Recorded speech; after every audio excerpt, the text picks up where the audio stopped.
Hi guys! Nandun sila yung maingay.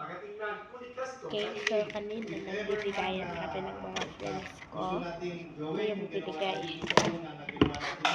Gilid ko muna kasi kalat dito.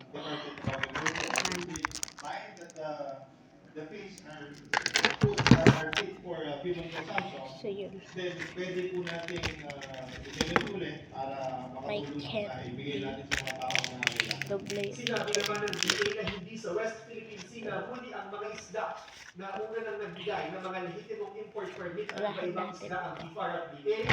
Tagamatiyak, hindi sapat na supply sa bansa. Jervis Manahan, ABS-CBN News. Na-stranded ang mga pasahero ng MRT-3 sa bahagi ng Ayala Avenue Station na mahigit kalahating oras matapos makaranas ng pagkawala ng traction.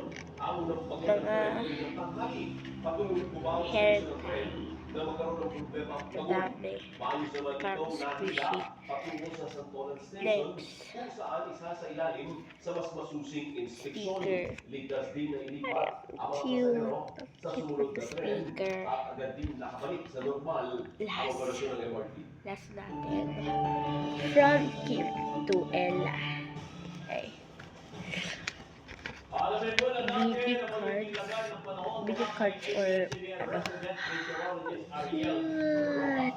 Ariel, kailan pa talaga magsisimula ang tag-init? Cute. At wala na ba ang amihan? Kabayan, Pero meron pa pa isa. sa kaunting pagsundot ng amihan at kadalasan po sa ikalawang bahagi ng Marso, pumapasok ang tuyo at mainit na panahon sa ating bansa.